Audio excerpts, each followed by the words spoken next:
welcome back to our YouTube channel. Live and direct.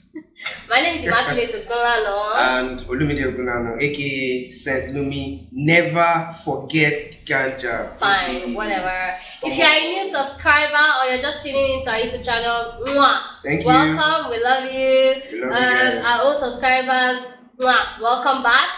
Today we have a very special topic. Because it's not really a special topic, it's just sharing my experience of how I saw terrible things. You guys remember, right? Yes. You see how my smile just like yeah, so today we're sharing about the terrible things that we saw while cohabiting. Yeah, we're talking about that. Basically, it's a special topic to me because this is something that this man is need to test my patience.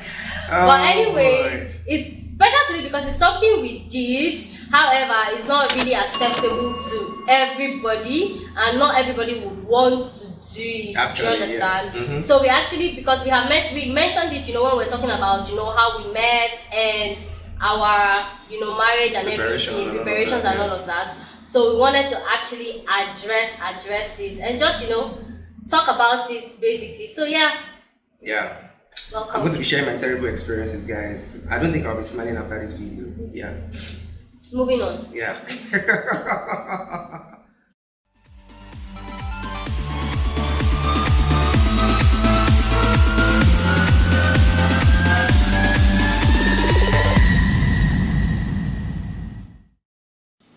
Alright guys, welcome back. We're live. So today we're going to be talking about what terrible things I saw during cohabiting. Cohabiting is just what? Two prospecting couples deciding to live together under one roof as though they are married. And for me, so these things have their advantages and their disadvantages, no doubt, because it can always go sideways or it can just spring you into the future where we are now. I mean, so there are always pros and cons. What works for you might not work for me. The next person. Exactly. So, but then we're just sharing our own experience, how I saw terrible things and how I still stay. You get. So I'll jump right into it. For me, I'll just talk about the advantages because I like to focus on the pros. Yeah. Actually, he does like to focus on the pros of everything. But before he jumps right into it, I think when he was saying, cohabiting is two prospecting couples, I don't totally agree with that. Why? Because some people cohabit and they don't necessarily want to get married. So they just cohabit for cohabiting. So it's different. Exactly. So I think it's so different. How maybe somebody's boyfriend moves into the girlfriend's house, or the girlfriend moves into the boyfriend's house, kind of thing. You get. But are you mixing it up with having flatmates? That's not cohabiting. No. That's living together. Okay, living together. Yeah, no. Okay. No. People living together now. They are like arrangements where there's a 3-bedroom flat and then there's a guy. I'm not saying flatmates. So what are you saying? I'm saying there are people that actually just start living with their boyfriend or girlfriend without even thinking, this is like my future husband or wife or something. Why did you do that? How am I supposed to know? That doesn't make any sense. I mean, if you feel like yes, this thing is leading somewhere, or then you're on a journey to somewhere, then yes. But I don't subscribe for just living with your boyfriend that that you guys will break up in 3 months or something. No, that's not cohabiting. That's nonsense. If you ask me, it does not make any sense. So yeah, that's why I said for prospecting couples. I know what I was saying. Baby. I know. Exactly. I just wanted to point that out. You get my drift? You're happy now, yeah? Yes. Okay. But one thing it does for you is because as humans we have pictures in our head, especially. Let me speak for the guys now. We have pictures in our head of how we want our wives to be when we get married. She must do this, she must do that. At the end of the day, really, you married a wife, not a house help. So people get it twisted when they get married and then they think that, my wife will come and fix my life, or my wife will come and make my life neater or better, or I don't know. People have unreasonable expectations of what their wife should do. Their wife should carry them all out, wash their clothes, do this, do that, do this, do that. But then, bro, it's never like that. Trust me, it is never ever like that. But then, what cohabiting does for you, that it makes you see what you're actually signing up for. So you see the person.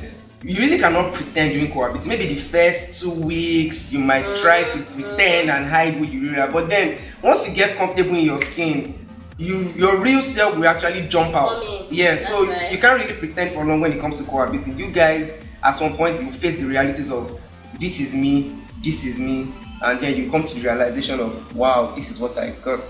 So many of you think you are marrying a Ferrari, but then what you got was just a Golf 3. No, I'm not talking about you, baby. No, not you. But I'm just saying, because some people have expectations that, oh, my wife will fix my life when she comes into my life. But if you can't fix your life before she comes into your life, then she's really not a magician. She's not your messiah. She's not there to save your life. No, she's not. But then, back into the advantages for me. So let me take myself as a learning point. I saw what I was signing up for.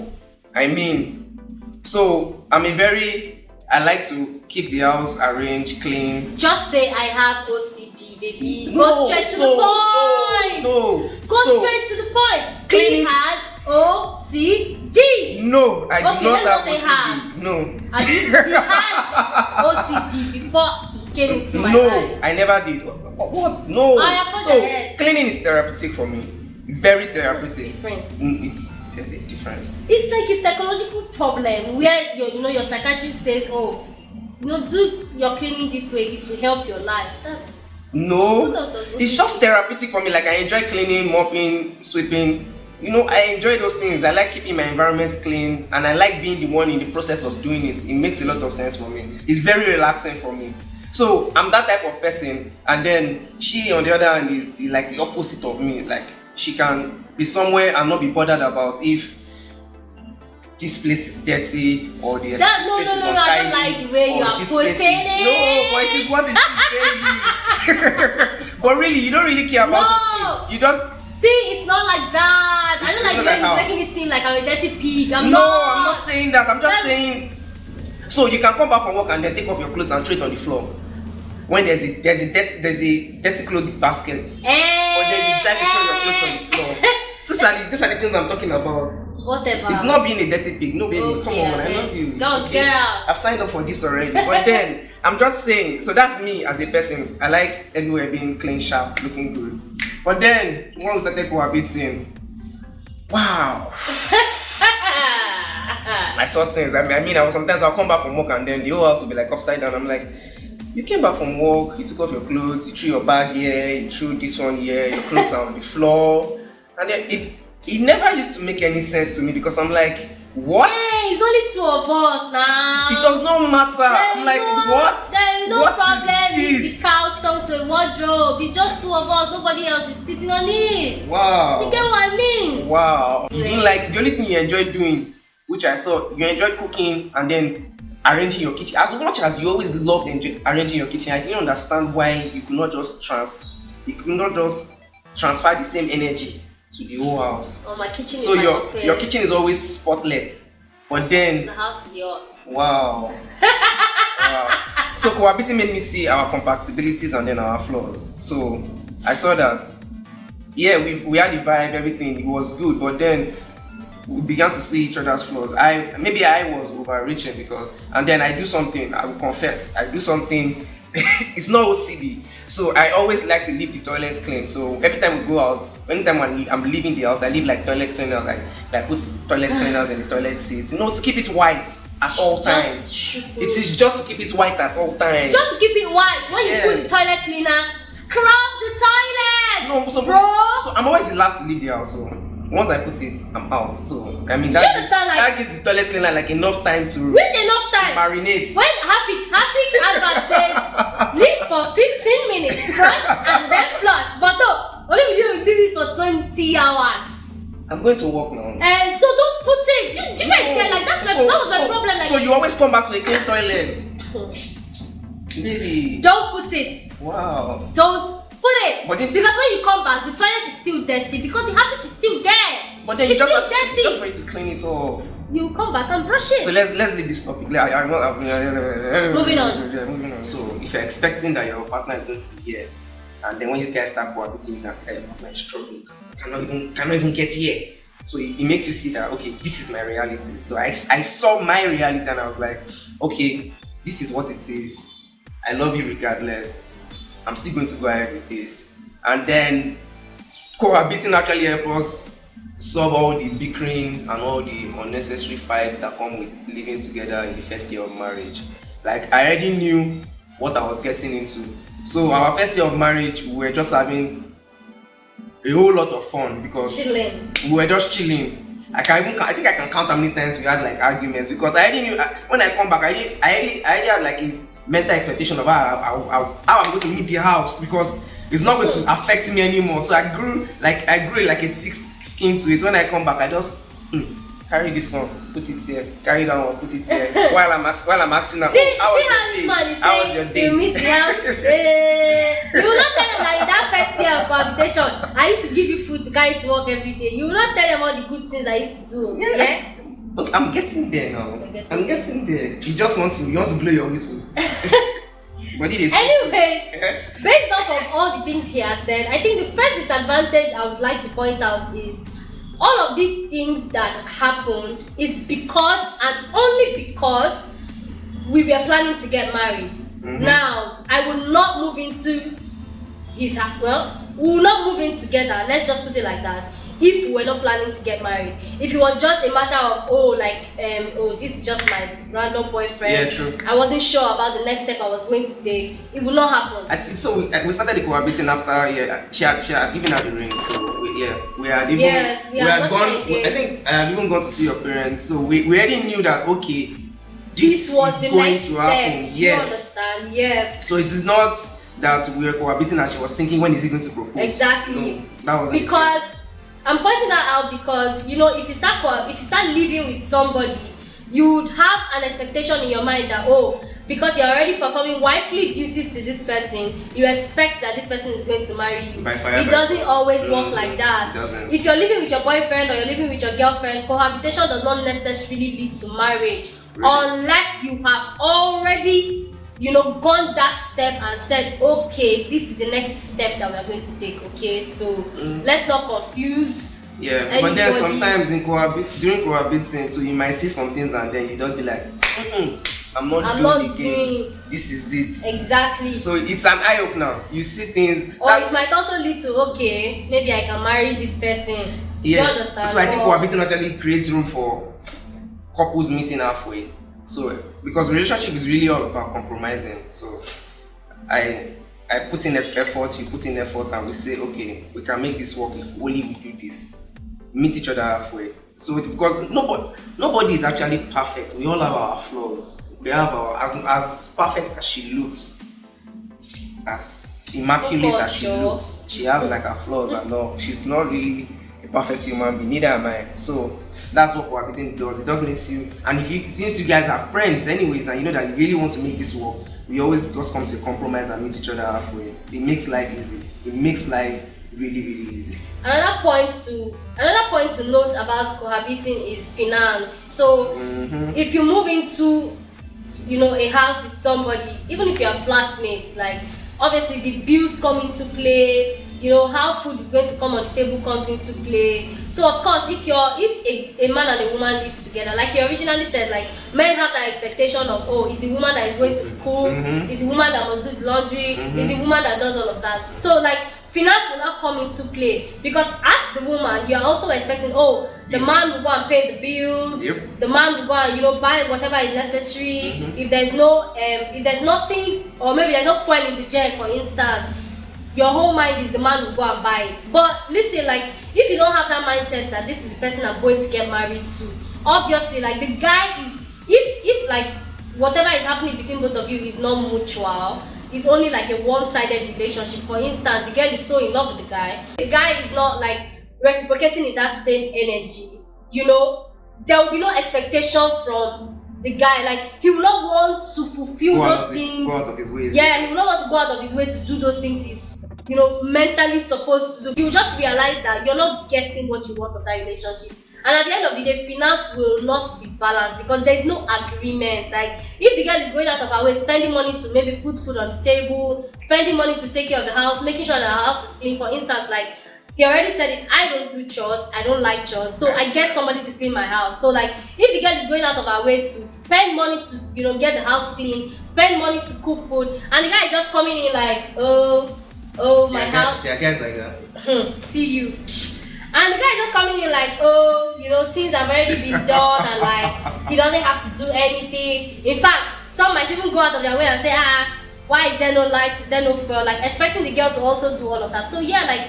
So that I think those are part of like your unrealistic expectations. Expectations from cohabiting. Exactly. So like especially if, like we already said, like if you don't have that mindset of oh we're getting married, don't even do it because like you have to put your finance in check. We'll talk about our finances some other time because like we are very disciplined with our finance and don't worry, we'll talk about it extensively another time. That's topic for another video entirely. But like yeah, finance will come into play. Money is not a joke, especially in Nigeria. Yeah, I feel like that topic, people try to escape it and just try to assume responsibility to everybody. To everybody, so say, just assume that, oh, my wife will take care of going to the market because she's working.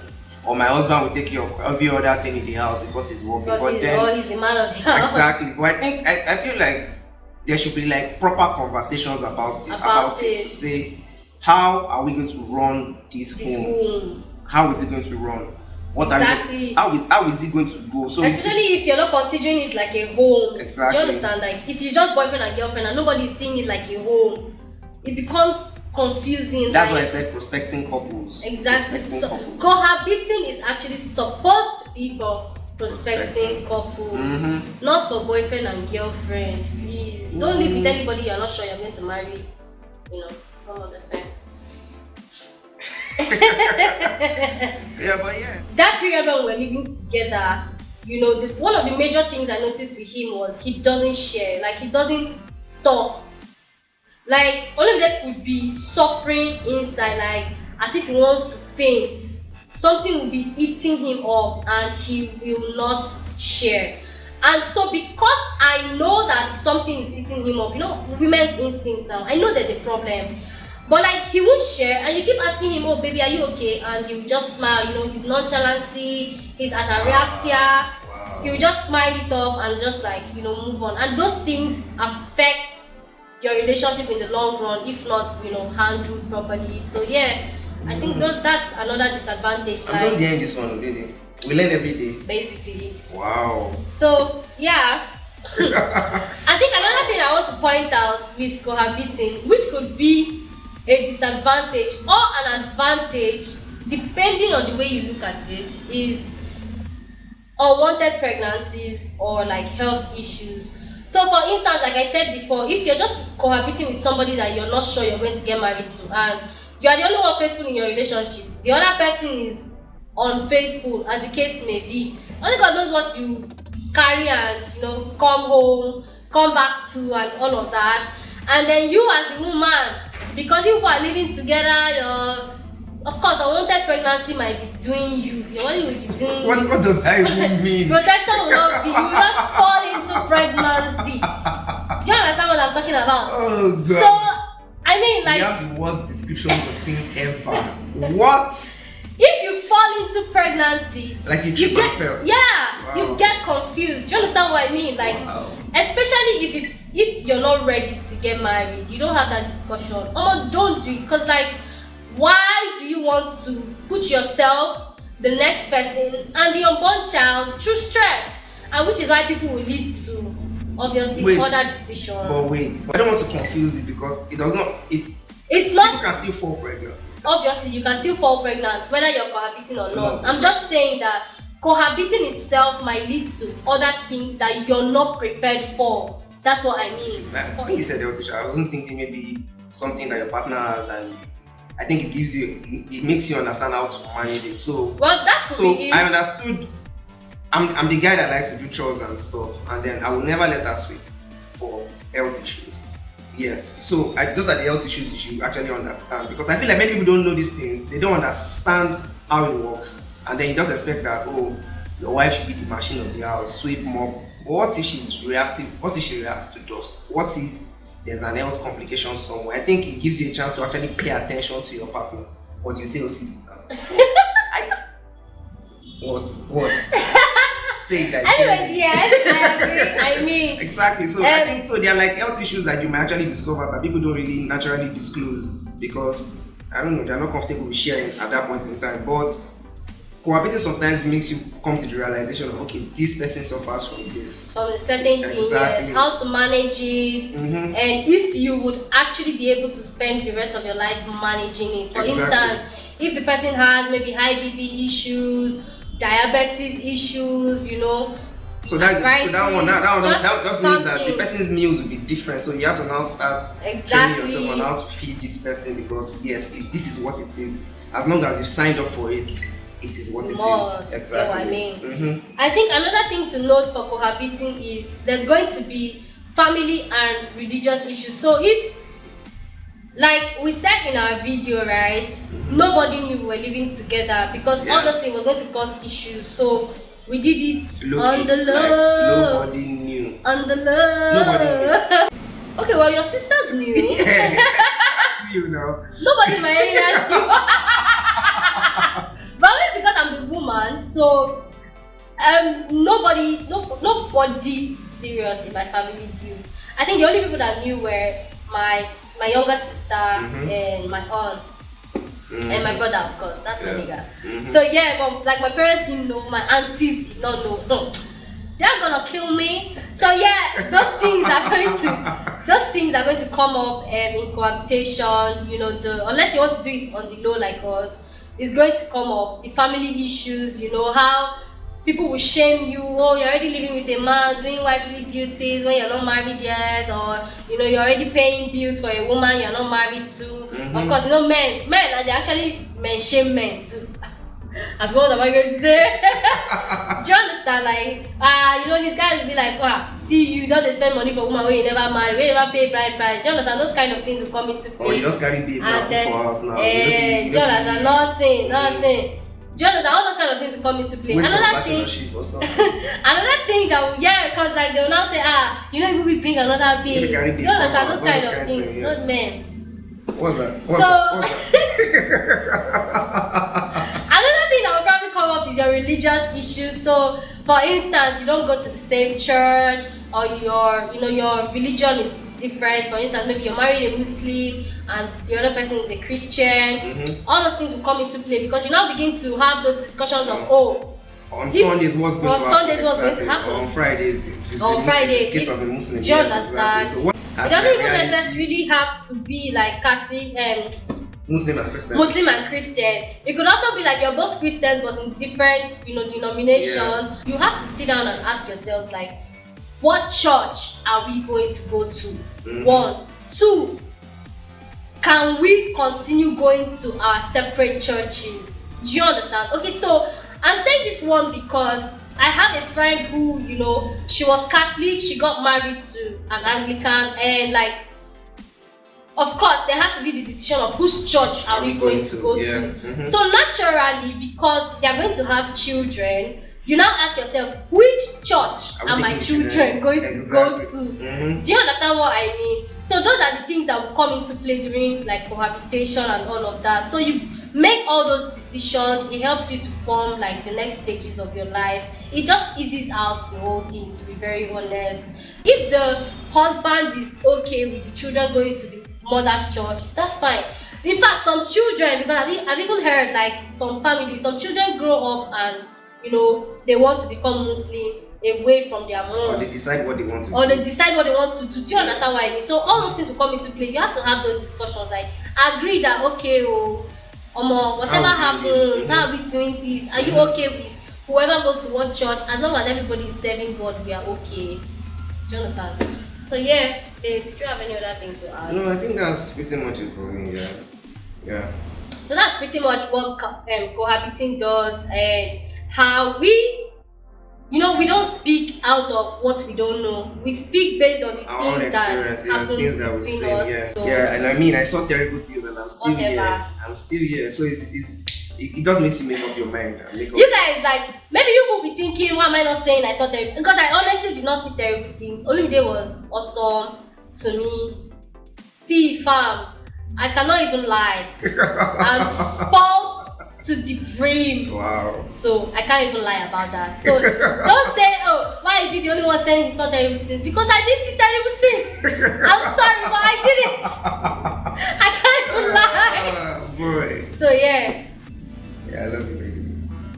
After embarrassing me in public. Oh, okay. It's all love, baby. It's all love. Okay, thank you for watching this video. We hope you enjoyed it. I really hope you did, Yeah. Give this If video you a thumbs have, up. yeah, give this video a thumbs up. Engage, you guys. If you have any question about cohabiting, please drop it in the comment section. We would love to discuss with you. Also share this video. You don't know who you might be helping. Somebody might want to make the decision to, you know, cohabit or something. So yeah, share this video and do not forget to subscribe. Okay? To our channel, yeah. Please Subscribe to our YouTube channel if you haven't yet. If you have, as always, we give you a heart. You know, we're happy to that. do this thing well now. Yeah. Oh, God. As always, we love you. Subscribe to our YouTube channel. Mwah. Till next time, we remain Theogunlanas. theogunlanas. Love you. Bye.